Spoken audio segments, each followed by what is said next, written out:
Welcome, welcome, welcome. It's Prepper Talk Radio for the ready-minded on our live. If you're with us on YouTube, welcome. Hit the like button so that the algorithm knows that we're here, we're live, and people are watching and liking what we're saying. Also, if you're listening on Facebook and you want to have a little better, we've heard that it looks a little better, sounds a little better if you're over on YouTube. But if you're on Facebook, we welcome you as well. I don't know that you can do much to promote it on the algorithm over there, but thank you for being a part of the show. We have all three of us here tonight. Last week, Scott was missing, but he's doing well. He's doing better. So it's myself, Scott, and Shane. The three of us are the three the three amigos. Students. Don't do the three, not those three. That's totally sometimes it depends on who you ask. I guess we are, but welcome. We are actually live today. We're going to do some Q&A, but we're also going to be talking a little bit about and kind of doing a little bit of updates as we go along here. What's going on in Florida? The Hurricane Milton.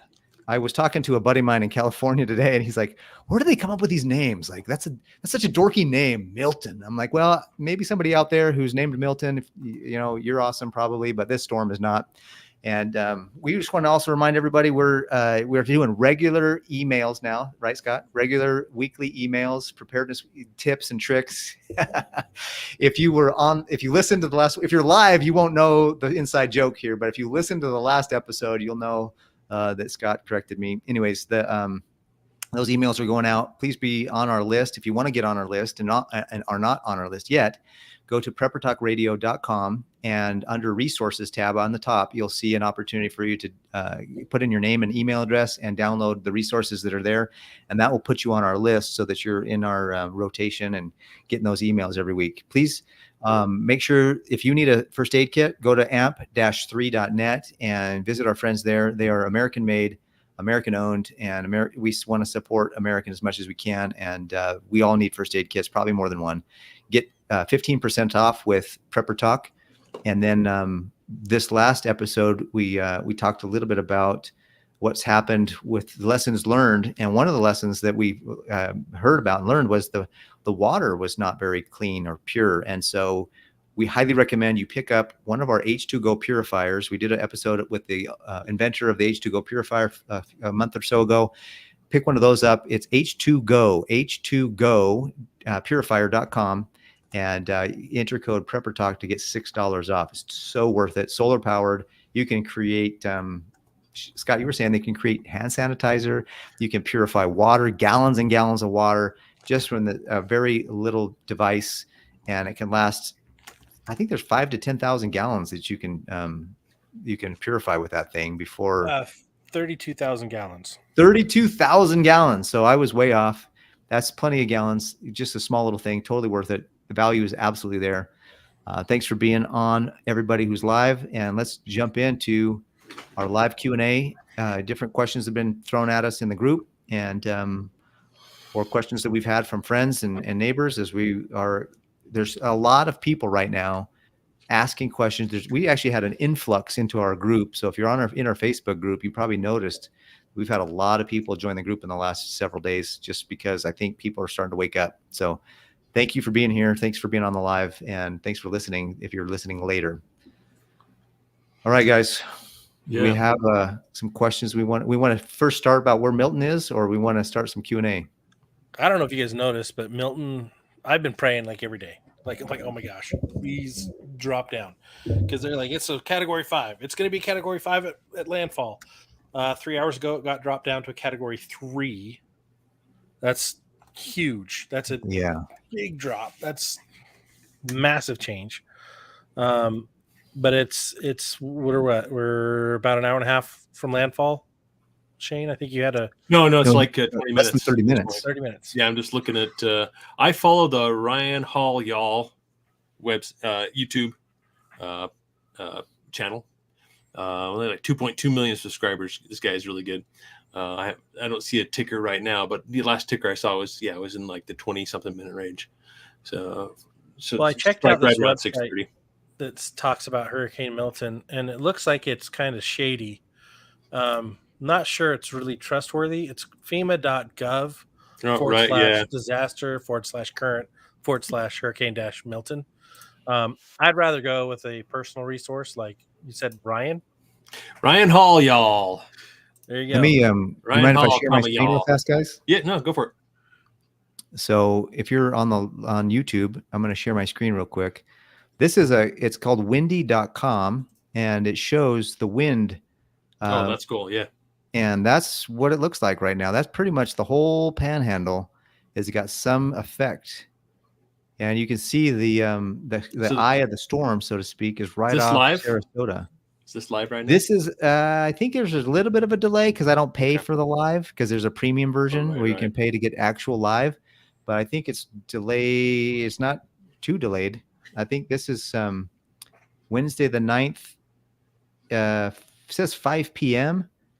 and I don't know what local time, so it's a couple hours delayed, it looks like. But it looks like the eye is actually pushing right up against the. there we go. If I move that closer to West Wednesday Coast, at 7 p.m. Oh yeah, there we go. Local time. It's probably right there. East Coast is 8 o'clock. Well, so I'd be right about there. So it's right. Looks like the eye of the storm is right on Sarasota. The sticker shows 12 minutes 38 seconds till landfall on Ryan Hall. So that's windy. I use the website I'm on is windy.com. Yeah, and then cool. I think you can it shows you the world, and then you zoom into wherever you want. Awesome. We actually got a few people in the chat talking about it, how Paris put them onto that a few weeks ago. I think it was like a month ago you brought it up on discussion. Yeah, cool. Yeah, I think it's fun. I don't know how, I mean, it seems fairly accurate, but it's cool to like have this kind of thing. I was telling my wife the other day, we were talking about, because her brother lives in Florida, just moved there. And she's like, man, this whole thing. And he was telling us that they're going to be okay. They're boarding it up. They're buying, they're sticking around. They're going to stay. They're buying all the stuff, supplies. And then I was like, hey, do you want to see this cool website? And I showed my wife the website, and she's like, that's so cool. And I was like, so are you impressed that I know cool websites like this? And she's like, yeah, I should know you should have a website like that ready at the tip of your fingers. So anyways, it's all cool, guys out there. If you want to impress your ladies, windy.com. Hey, I got a front row seat to the storm. I'd love that. I'm so dorky. Sorry, guys. Yeah. Oh, I am too. I love storms. So, okay, cool. So, Q&A. You got nothing? All right. I'm trying to be, Scott's not dorky like Paris. I don't have a flex. I just don't have a flex on weather apps. I'm sorry. Apparently, I've come to the contest ill-equipped and unprepared. That's funny. Yeah, it's okay. There's no prize for it anyway. So. Oh man. Oh, right, so cool. Questions. Yes. First question. There's a few good questions that we had on that post in our group. Yeah, in our chat here, Practical dropped this question. He's like, who is actually strapped at home all the time? Things are getting crazy everywhere, and people are getting caught off guard, and their houses being broken into with them there. I admit I don't all the time, but I have something within reach almost all the time. I got mine down below right now, but I also have these throughout the house. Oh, dude, those are awesome. These are my Tongan battle clips that were given to me as a gift. Got a few of these throughout the house, amongst other things with that send lead. That have projectiles. It's you're right. There's a lot of things going on right now where there's some looting and people just not doing. You shared in our last episode, Scott, that Florida has a thing going on right now that if you loot, we shoot, and that's Governor DeSantis in an interview talking about how everyone needs to be carrying. He's like, if you have, carry. If you want to, go get some. He's like, it's your opportunity and it's your right as under the Second Amendment to protect yourself and your stuff. Your responsibility. So it's your responsibility. He goes, to the looters, here's your message. If you loot, we shoot. And I'm like, amen, brother. That's a good phrase. I think I make a t-shirt. So yeah, here, I'll just highlight this real quick. Any of you guys know Wrangler Star on YouTube? Really knowledgeable guy. I don't think I've ever carried it into a sauna or a hot tub before, but I think I will now. Yeah, that's sauna or hot tub much at all. So it's like Yes, absolutely. Yeah, just much too vulnerable of a location for me. Well, I have a question here ready to go if you guys want to start with that. Yeah. Yeah, go for it. So this was recently asked in the group 4 days ago by Kyle. I won't use the last names, but maybe the first name is okay. If you're not okay with us using your name, just let us know. Sorry. But he asked, what's the best bag to buy for a go bag? And there's a little bit of back and forth. We have some episodes that we've done on that specifically, like best bags, but I think it really depends on what your personality is. If you want to have a more tactical bag with molly straps, you're going to have to realize that people are going to see that and think that you know something and have some skill sets. And they're either going to leave you alone because they think that you're going to be, more militarily minded, or they're going to try to attack you more because they think that you got stuff. Or you could go with the one thing that I said for sure, no matter what bag you get, whether it's military, molly, tactical, or whether it's a backpack, a traditional hiking backpack, is get a bag that has a waist strap. You want to have a waist strap, especially if you're going and you need a while.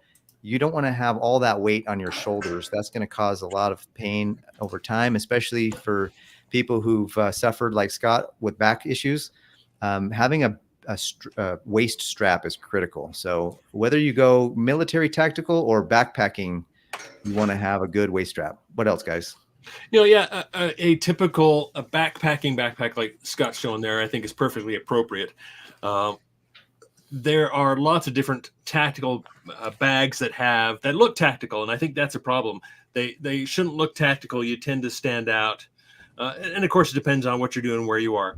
But bags that tend to have, in my opinion, that have lots of pockets that are have lots of organization, lots of features that way.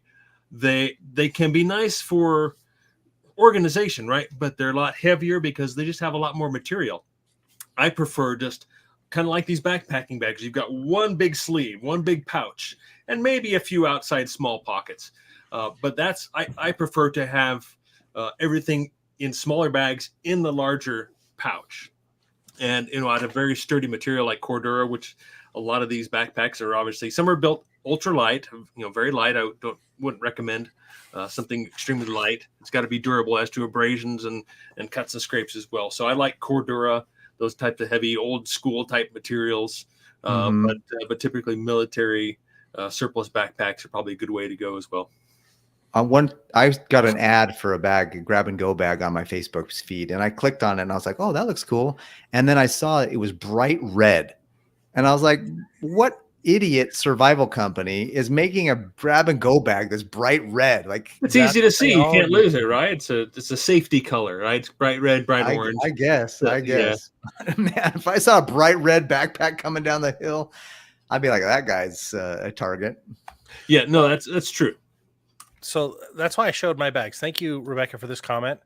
Right, make sure that your bags are anatomically the right bags for you. So I have a long torso, and I have a blocky frame. So I have a bag that actually works really well for my stature, right? And my wife has a bag that works really well for her stature. We've each have a customizable bag for our kind of our bug out bags, right? If you will, our evacuation bags. My get home bag is one of the ones. It looks exactly like this, but it's in my car. I have two of these. It's just dump everything on the inside, a few pockets on the outside, and it's got a waist strap so I can keep the weight off. And they usually have about 20 to 25 pounds in them, right? You don't want a real heavy bag either. That's one of the biggest mistakes in bags, because people won't train enough with their bag to know what the weight really feels like. I laugh because I've got a family member who filled a bag and it's 70 pounds. He can't even get it onto his shoulders. Oh my gosh. And I'm like, first of all, you should be able to do that, even if it's 70 pounds. But you should also have the common sense not to carry that bag as your evac bag or your bug out bag, right? Keep it simple. Simple. The other thing I've noticed also is worry less about the bag as much as get the thing ergonomically that makes the most sense for you. Don't get bright colors. Don't get anything that stands out. I don't use like my regular backpacks for my bags because they are so big. But I do in my bags carry little dry bags that I can use for resupply, because guess what? When you clip them up, you got a nice little handle, right? But you can also roll these up, wad them up, and hide them in your bag. And it gives you additional space if you need to scavenge. Yeah, absolutely. Yeah, that's one thing. I do keep a small lightweight bag rolled up in my go bag so I can scavenge, whether it's tinder or whatever it might be, if I need to scavenge as I go. So I used to have a couple of these bags in my backpack. Took them out, but they're just reusable grocery bags. They're good for some uses, but they're not strong. They're not durable. Get something durable and strong for your scavenger bags, for your expansion bags. Yeah, very cool. I think that there's just the last comment for the bags. There's an evolution of bags that you can take on as well. Like when I first started, my kids just had their backpacks from school. We had the old backpack from the previous year, just kind of used that to start. And then as I got more resources cash wise, I wouldn't have bought them little better bags, upgraded. And so just the first thing you want to do is get something that you can carry a backpack, even if it doesn't have a waist strap. Something's better than nothing. But if you can get a waist strap, and make sure you have small bags for kids and bags for you, and just be prepared. All right. Next question. Well, also some people it won't make sense to get a bag. Some people it'll make more sense to have a little rolling wagon, like gorilla wagon, in there, or a rolling suitcase, right? If you can't carry a backpack, what can you do? Can you walk with a roller backpack? Okay, if you can't walk with a roller backpack, can you throw it in your car and can you get out? Do you have a 4x4? Like, think about my bag's point is to get me from where to where. However I can move it to get there is what matters most. Good point. And you got to think about that, like you were saying, for each person in the family. Like, I think I've exhausted bag knowledge. Yep, we're good. All right, cool. I think I can combine a couple of questions that I saw into one discussion. We got a really great one, about preps for children under 3, right? How do you get and another one kind of about getting your family involved. How do you get your family involved, your kids? One of the comments was about a 9-year-old daughter. How do you get her involved? And so on and so forth. And I didn't write that question down verbatim in front of me, but well, that was a really good. You're right. I saw that question too. That one was really good. I think that what I do, and I know you do this too, Scott, and Shane, I'm sure you've done it before, where in our family, we try to have regular, if not weekly, at least a couple times a month, where we get together and just kind of have a family night. And every once in a while, we'll coordinate. Hey, let's do an evacuation plan night, or let's do and one of the things that we did was, if a burglar comes in the front door, how do we handle that? And where do you hide? What are the safety words? I think one thing to do to really help kids get prepared is to run scenarios like that. Run different scenarios, teach them the basics. Don't get too detailed or too into it because you don't want to scare them. But at the same time, they need to have an idea of a memory. If they see fire or they see the earth start shaking, they need to remember, oh yeah, Dad, Mom, we did that drill 3 months ago at our family night. And I kind of remember what to do. And they just go and start doing stuff. Because what's the old saying is that you don't rise to something, you fall to don't rise to the occasion. Yeah. You fall to the highest level of training. Of your training. Yep. So you got to have some training, at least. It doesn't have to be every week, but at least quarterly, semi-annually.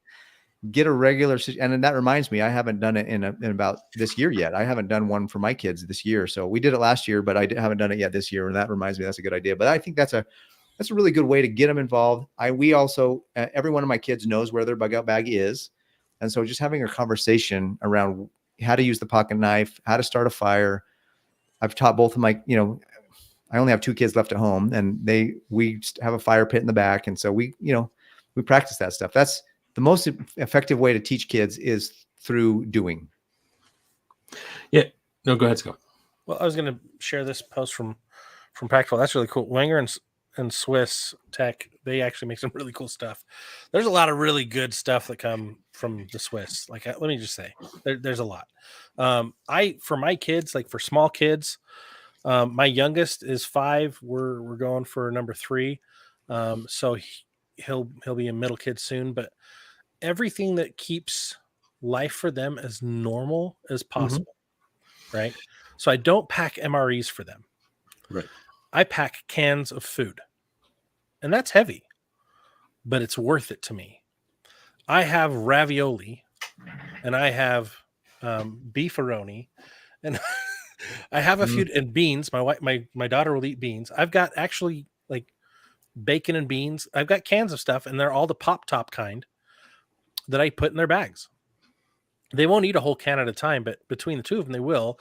And then I have a fork and knife, and I pull these out of their bags for each of them to feel as normal as possible, right? Something they know, they've used, that they love. It's got a fork on one side. It's a Swiss company. Fork on one side, a little knife that really doesn't, it's useless, but a good spoon on the other side. They pack up light and they go in your bag. But that, crayons, coloring books, a stuffy, a blanket, a Mylar blanket on top of that, just to add additional reflective warmth back to them. Their change of clothes, extra pairs of underwear, more than what I carry for myself. And then I put the whole list together on our website, preppertalkradio.com. If you go to the resources page, you can actually access our downloads with our kit lists. But that's the kit list we use for our kids too.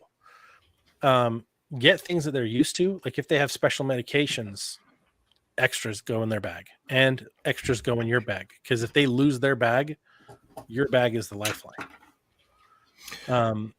And one that I thought of when I was at Disneyland a while ago was harness strap. So that you guys can stay together no matter what. That's really good, especially for the little kids, so they don't go wandering off. Mm-hmm.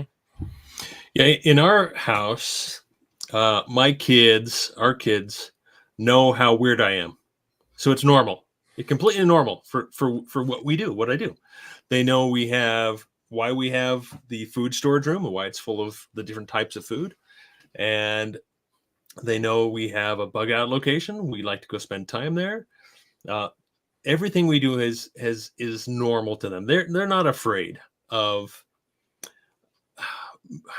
Let me restate that. It's hard for me to scare them like maybe most kids would be. Oh, look, this is an emergency. This is going, this happened, that happened. Something's going to happen. We have to prepare.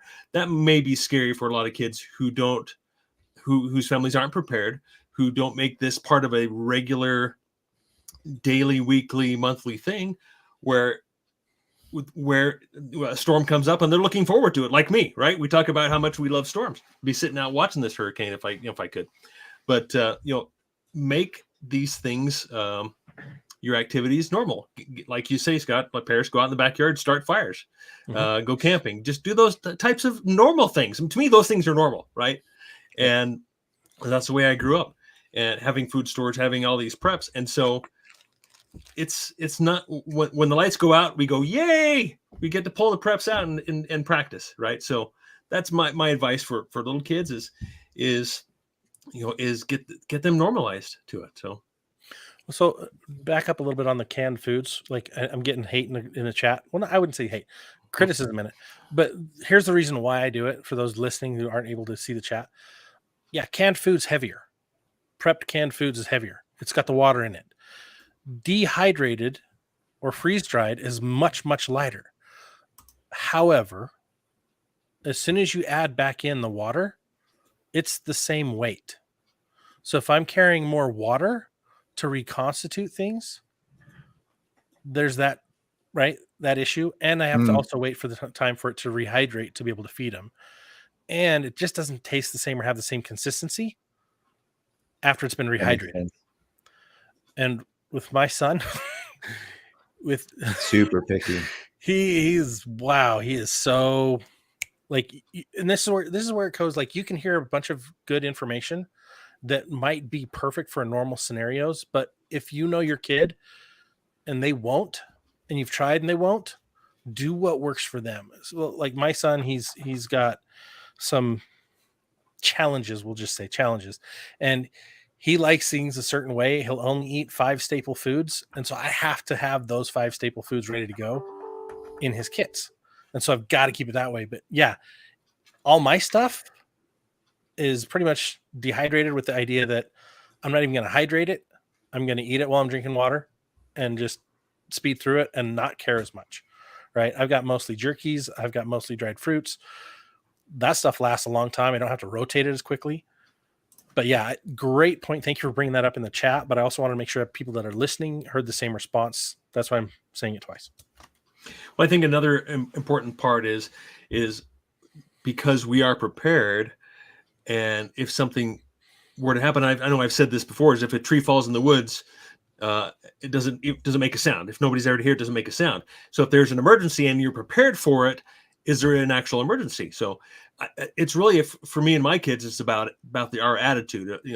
If we're going into a stressful situation and I don't look stressed, that's gonna carry over to them as well. In that, they're gonna take on the same attitudes we have. So I think that's really important. And being prepared, having what we need, and having that mindset, and your kids as well. So it's awesome. That is awesome. What's any other questions we got going? Who's got the next one? Do we want to do an update on Helene real quick on Milton? Sorry. Milton. Sure. Let's see here. 7 minutes to landfall. Minutes, so there might be landfall by now. Yeah, it's saying 7 minutes, but yeah, it's close enough to me. It looks like it's 120 miles per hour. Of course, I can't listen to it here right at the moment, but yeah, glad I'm not there. Let me say that. Yeah, for real. It's funny because as we started talking about like our kids and our go bags and stuff for family, it's like even for like if you have to shelter in place, you've got to think of the considerations for your kids when they're little.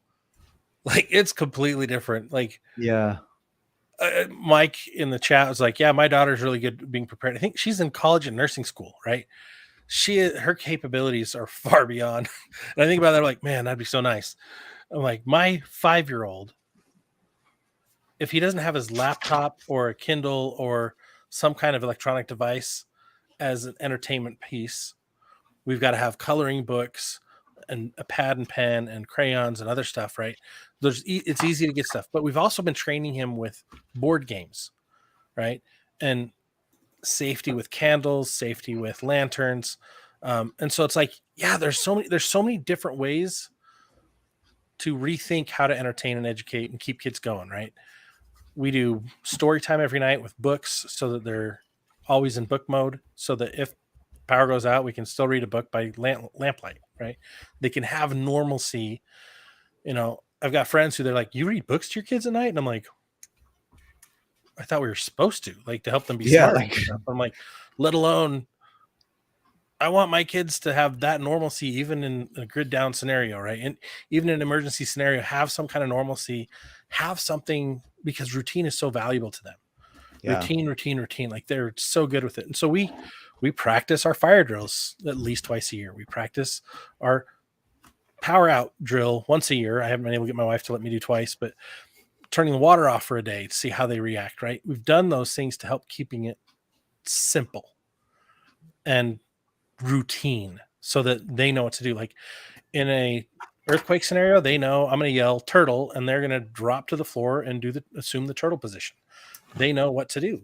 Lean against, get down in the corner, triangle of power. For those of you who know what those are, or don't know, search it up. It's simple. They understand it. They know it. And I'll do it around their cousins. Their cousins look at me like, huh? There's a turtle somewhere? Where's the turtle? And my kids are like on the ground and they're like, what are they doing? I'm like, earthquake drills. That's awesome. It's awesome. All right, cool. Here's another one. I just typed in a comment there. A couple of questions I had written down here. First of all, looking back at Helene, we talked a little bit in our last episode about lessons learned. Obviously, one thing we hear a lot is water. There's no clean water. So question I saw is what is the best water filter? What are some of the best water filters? And there are obviously different ways to go. Water filters, water purification, and it can and should be used in tandem.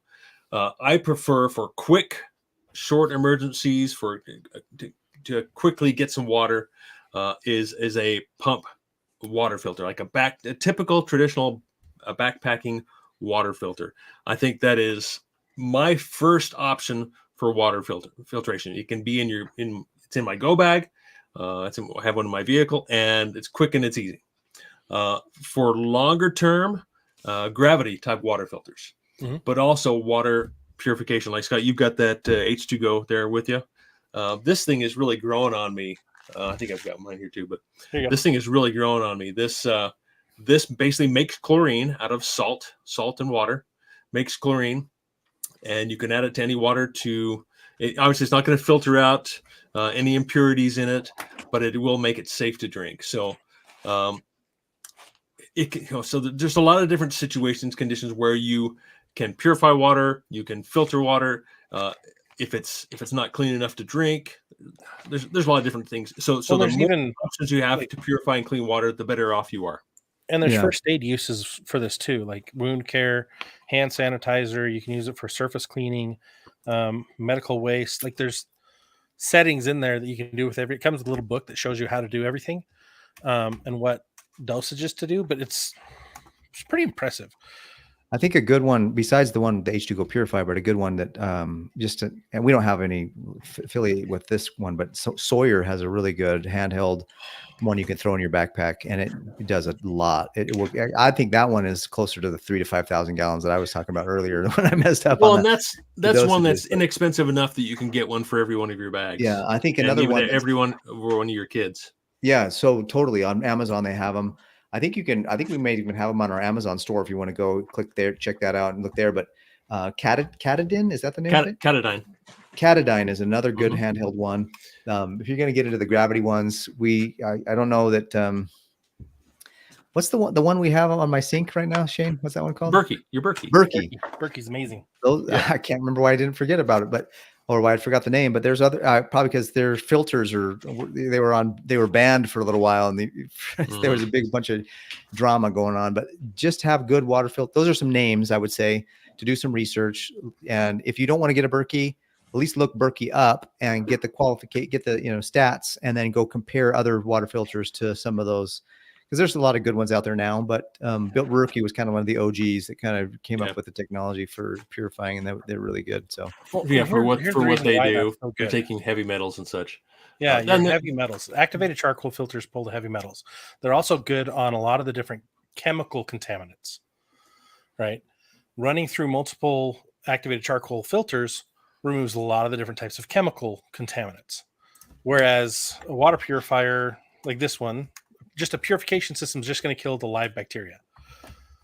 A activated charcoal will strip the chemicals.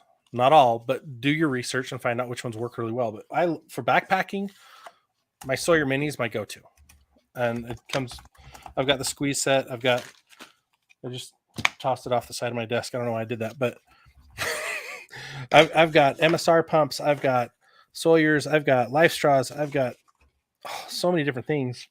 I've got Renovo, which is a triple stage ending with the activated charcoal filter. That's probably my all-time favorite backpacking one. But now being able to take this with me is great, to have the H2Go purifier so we can have hand sanitizer anywhere we want to go. There's thousands of different ways to do it. But always have a backup. But also keep in mind, when we're in an emergency, you want to keep things as simple as possible. So the pump filters are my go-to, but having a larger gravity filter, whether it's a Berkey or something similar, there are a lot of bag systems. We got a double bag. You've got the dirty water bag, which filters into a clean water bag. There's a lot of different systems that way. And I think they're very lightweight, easy to put into your kit, or even to use at home in an emergency. So I definitely recommend a gravity water filter. at home or on the go as maybe a secondary type of much larger volume for the filtered water. And filtering is definitely safer and better tasting, obviously, than using any type of chemical for purification. The H2Go makes chlorine, and just basically the same way as any industrial chlorine is manufactured. So it's going to have the same effects, same taste. I would still prefer to filter out the chlorine if I'm going to drink it, a lot on a daily basis. But in an emergency, it's better to drink a little bit of chlorine than to drink a little bit of Giardia, right? Mm-hmm. That's for sure. But yeah, charcoal makes your water taste better, takes out a lot of the chemicals, including the chlorine. But like Mike's saying here, multi-step filter, like the ceramic filters, like the Catadine, very expensive, but they have very long life and they work extremely well. That is a very high-end filter, like the Catadine. I forget what it's called, but it's a ceramic filter, a couple $100. And that would be a great one to stick at home. It's a pump filter, so you get water quickly as well. You don't have to wait for gravity. It's funny. So, I'm catching up on the comments. I walked away and came back, and I'm scrolling down, and like I've got like 7 comments of Sawyer, and I'm like, yeah, I love my Sawyers. And you can buy packs of 4. Like they're fantastic. You can get everything for everybody real fast. Here's the drawback of Life Straws and Sawyers. Don't let them freeze if they're wet. Never let them freeze. The other thing is, I saw a guy on a channel say this once, and I'm like, that is the most inept statement. He said they're really easy to disinfect. All you have to do is boil them in water. I've never heard that never before. Boil them in water. Never heard that before. They use heat-soluble glues to hold them together. Never boil your Life Straw or your Sawyer to purify it or clean it. You just need to back flush them. You need to flush them out to get a long life. They do actually come with a kit, I think, so that like there you go. Sawyer comes with a syringe so you can backwash those, and a squeeze water bottle, so you can actually put your dirty water in here and squeeze it through. Yep. Right. That's why I like Sawyer, because it comes with the dummy proofing. Right. Yeah. And any filter that you use, that you use it and you're gonna put it away, you've got to let it dry out. You've got to clean it. You got to let it dry out, or it's going to grow bacteria, and then it's going to cut down on the flow, and then it's just not going to work. Ask me how I know. Because you did it before. Oh yeah. So yeah, read the instructions on your filters. Watch reviews on YouTube, and pick out a good filter. There's a lot of good ones out there. Oh, this is a good point. Practical just pointed out. Whoops. I tried to hit chlorine. People need to be careful about chlorine. They can be allergic without knowing it and go into anaphylaxis when ingested. So definitely, especially if you're making it yourself, like with the H2Go. Especially if you're making it yourself, 100%. Or you're using the calcium hypochlorite pool shock to create your own chlorine to disinfect water. I mean, that's a great option too, but you got to know how to do it. If you don't do it right, you can get sick. You don't do it right, you can get sick. So it goes back to make sure not just you know how to do it, make sure your group, somebody. 1 is none and 2 is 1, right? At least 2 people in your group know how to do these things. SteriPen. That's just reminded me of those SteriPen, the UV lights. And even an EpiPen. Well, SteriPen too, but SteriPen for your water. UV. I'm gonna bounce, guys. Have a great time. Okay. I got a family event going on, so I'm gonna leave you in the hands of Scott and Shane, capable hands of Scott and Shane. And have a great week. I got a family event. My son's choir concert's coming up, so I got to have time to get there. So, take care, guys. See you, Pairs. So he actually just brought up EpiPens. The value of having one of those, especially if someone goes into anaphylaxis, right? If someone has an allergic reaction to something, it's good to have one of those on hand. This is the brand I have, just because it's so small. I like it. Super slim, super lightweight. It's called AUVI-Q, AUVI-Q. If you've got anyone with allergies, they're pretty easy to get from your doctors. I've got a few of those around the house and in backpacks. Well, yeah, like Rebecca's saying here, double check, make sure you don't have latex or things you're allergic to or sensitive to. That's why you got to plan ahead. That's why you got to do it now. You don't just buy it, stick it, in your closet and wait for an emergency to happen. No, you need to get to know how to make chlorine. You got to try it and do it now, so that when you're stressed or maybe injured or it's an emergency and you forget how to do it, and you lose your instructions. It's got to become automatic. It's got to be easy. So yeah, absolutely. So this was a question a little while ago, but I'm bringing it up. Women's products that people should think of for prepping. Having a Go Girl, if you're in your bug out bag type of product, so that they can pee on the go without having to drop trow. Another one is having kind of a reusable menstrual cups. My wife's got a few different brands she's tested out. She likes them. There's a lot of different things you can get to help improve your situation, but I think the one that she liked the most out of the different ones she's tested was the Diva cups. So you guys can check those out. They're all over the web, but have those as backups, because if you can't resupply and it's something you need, have something that you can use, that you can clean and you can maintain. And having that plus having something that can make your own sanitizer can help you clean and recycle and reuse your Diva cup or whatever else you're using. Another one is I think one of the most often overlooked is really good first aid kits. I was talking to, I better not say his name. He lives in Georgia, and he had the power out for a few days. He had one headlamp with batteries, and the batteries died. He didn't have backup batteries, and he didn't have a first aid kit. So when he cut his hand, he just wrapped it in a towel until he could get out to get help. And I'm thinking, dude, that is a horrible scenario. Get your first aid kits, guys. If you don't have a first aid kit, at least a good one, make sure you go to amp-3.net and use the code PrepperTalk to save 15%.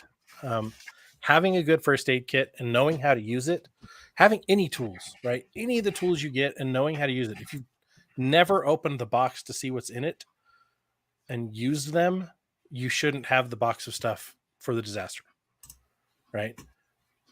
Yeah, absolutely. It just baffles me how many people will buy stuff. There was a conversation in the chat a few days ago, and I think you were in it a lot, Shane, talking about generators. Yeah.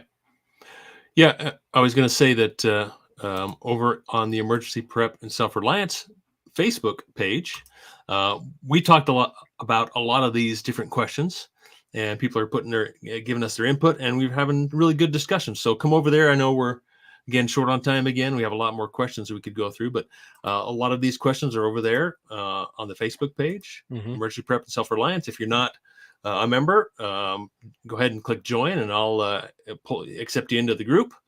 And we have some really good conversations. Yeah, like you said, Scott, one was about generator maintenance. Great discussion. We talked about what else do we have in there? One of the questions I have here is, what do you grow in your garden? That's a big topic for me. I've got my greenhouse. I've been working on that. We can talk about that. What else do you got there, Scott? So what do you grow in the garden? So two of the things that I think are really, really valuable that I'm going to be growing once I get my new place, apricots and persimmon. Persimmon is a really hardy plant. It's a great fruit. It's got a lot of nutrients. It'll grow in a lot of different types of climates. And the cool thing is it's the everything fruit is what they kind of call it, because that's not the word they use. There's a different word. I can't remember what it's called, but it's the surprise type fruit. Every different persimmon tastes different. There's like a specific spectrum that they kind of stay in, but they all have slightly different flavors. So you're not going to run into getting overkill on the same flavor all the time or the same texture all the time, right? That I've never experienced it, but some people say that if they eat the same thing too long, they get sick of it. What do you call that? I can't even think of the word. But that's why I love the idea of persimmon, and I love the idea of apricots. They're both really great to have. Nectarines also. But also grapes. I think that's one of my big things. I want to have a good grapevine. And then obviously my garden, when I was growing it here, I had lots of beans, lots of cucumbers, lots of sweet potatoes, because that's what we eat. Grow what you eat. Just like exactly with food storage. Yep. Store what you eat what you store. That was going to be my comment as well. Is grow what you eat. I see a lot of gardening videos. I watch quite a bit, and I see them growing Swiss chard and rhubarb and all kinds of things like this. Like, I never eat any of that stuff, but I probably should, right? But can I get my kids to eat them? No, probably not. Okay, potatoes, carrots, peas, beans, all the basics that I know I can grow that I've done before. Those are the things I'm growing. Of course, apricot trees, I planted a few, peaches and apples and so forth. Got my trees planted, but I am corn. I don't do well at corn. I still need to work that out. I'm going to be planting the Three Sisters this spring, and but I'm going to be doing pumpkins and beans and corn, not squash.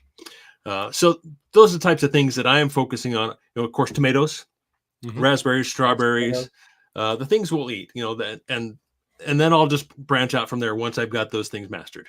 Have you had spaghetti squash? I'm not a squash guy.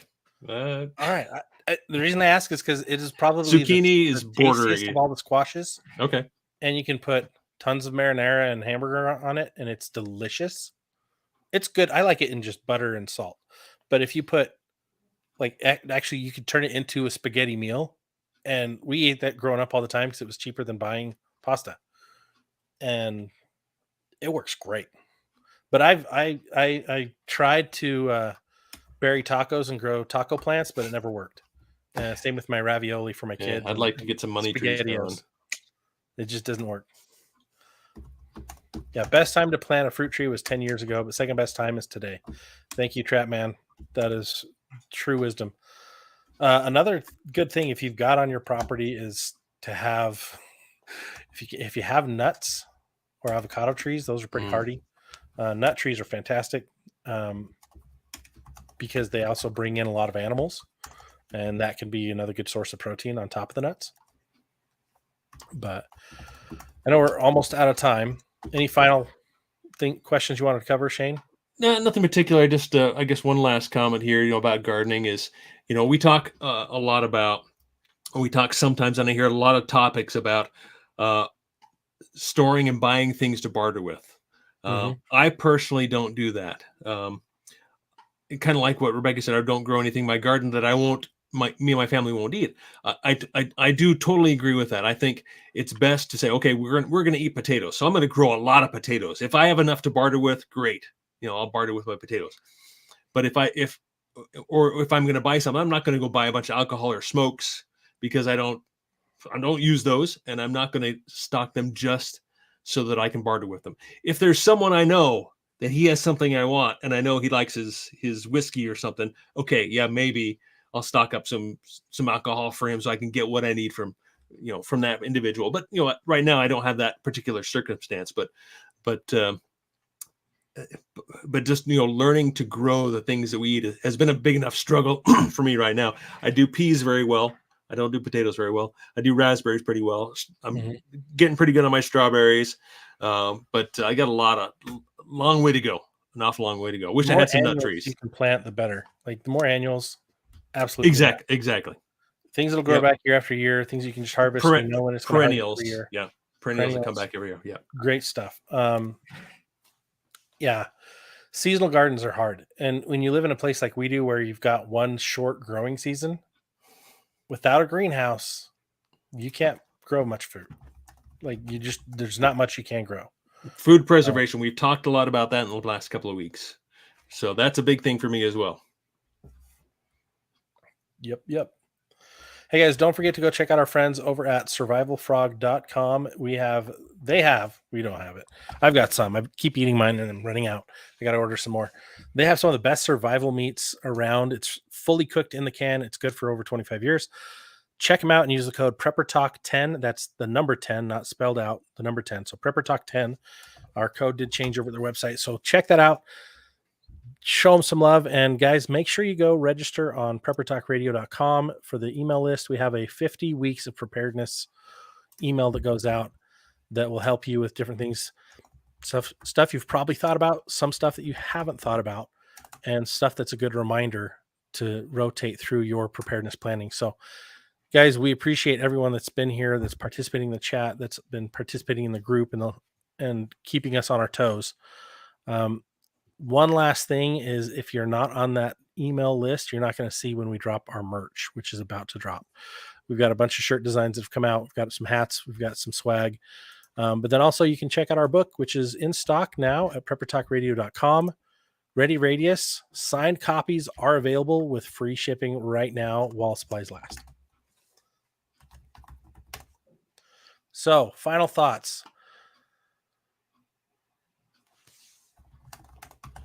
Shane? Oh, just type in here. Sorry. I know Mike said he wasn't getting our emails. So Scott, if you could just check the list for him. So, well, make sure you double check and resubscribe.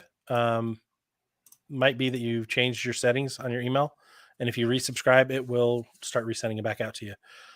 No, I think for final thoughts, definitely thinking a lot about Florida right now, and I understand there's another hurricane brewing out there as well. So it's an awful lot's going on right now around the world. Trying to stay up on it is pretty heavy to me, and I feel it a lot in my gut, and it's been more so lately in the past couple weeks, couple months, and I've heard that a lot from a lot of people, that with everything that's going on, trying to follow and understand what's going on is pretty concerning to a lot of people, and even more so than it has been in the recent past. Things are different, things are changing, and one of our points that Paris brought up in their last conversation is we have time, but there's no time to waste.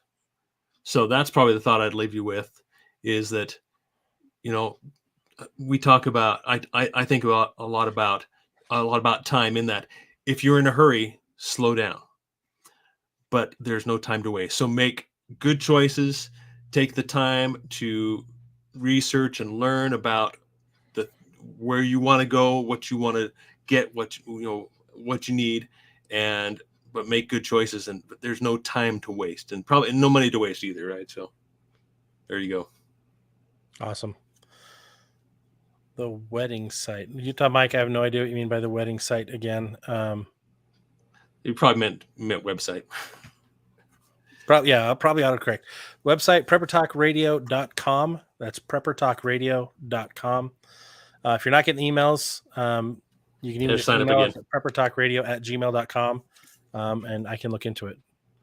Thank you, everyone, for being part of the show, for being part of the family, and for being so active in the engagement tonight and in the group every day at Emergency Prep and Self-Reliance. Until next time, stay ready-minded, keep that head on a swivel, and what else?